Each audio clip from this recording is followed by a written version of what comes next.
Chinese Grand Prix seemed to be the first step of what I expected to happen within Ferrari as they announced the switch to Lewis Hamilton replacing Carlos Sainz for 2025. With Carlos Sainz still trying to better his chances of making a sideways step when leaving Ferrari rather than taking a back step by moving to Mercedes or Audi, he will continue to fight for himself rather than fighting for the team like how he had done in the past. He knows very well that he will not be signed by Ferrari anymore, and the Aston Martin driver lineup also seemed to be set for the foreseeable future between Fernando Alonso and Lance Stroll.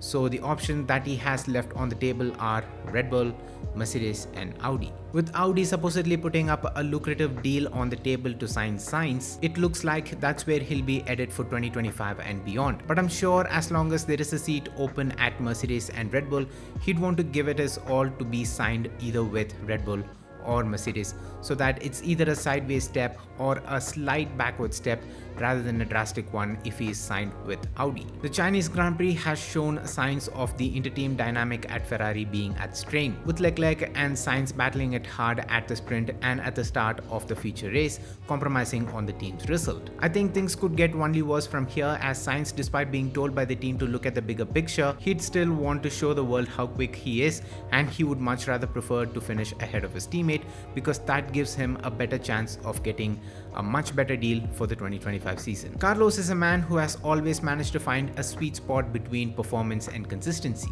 Though he can face a bit of a fluctuating performance due to his lack of confidence on the car, on the whole, when you look at his results at the end of the season, he has always managed to score points out of as many races as possible by keeping himself away from incidents. And even when he has an off moment, it's mostly during the free practice sessions, which doesn't impact his race performance. With him getting desperate to sign a better deal, that energy is also getting transcended into his racing.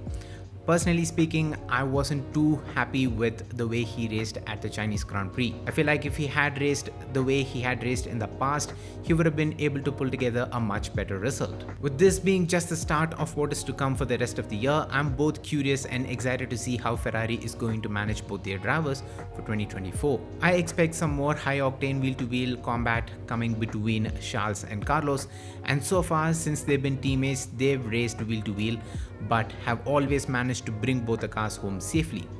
But I wonder, with these variables coming into play, would they be able to continue the streak by having the definitive line drawn between racing and their bond off track? Or will this turn toxic like how some of the past teammate rivalries have gone? Carlos and Charles so far has shown great respect towards each other, setting a new example that teammates can go wheel to wheel and have aggressive battles, yet neither one has to suffer a damage compromising on their result. But their battle at China left a very different vibe. Though after the sprint race, both Charles and Carlos gave each other thumbs up, the team radios and the talks from the paddock spoke a very different story. Charles wasn't too happy about Carlos's defense at the sprint race towards him, while Carlos thought it was to be fine.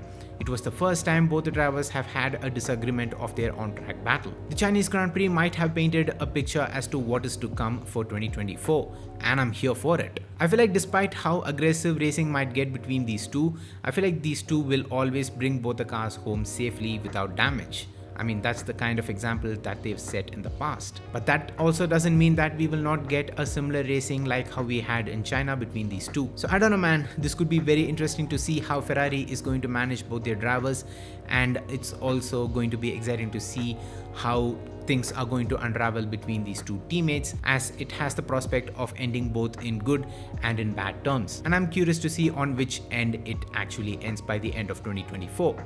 With that being said, I would like to wrap up this video, guys, and I hope you all enjoyed. If you did, make sure to hit the like button and let me know down in the comments on what are your thoughts on the incident at the Chinese Grand Prix, what you thought of their racing, and how do you think things are going to transpire between these two in 2024. I'm curious to know, so leave it down in the comments.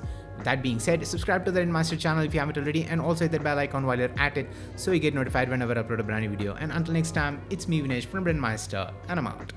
Love you guys, stay safe, peace.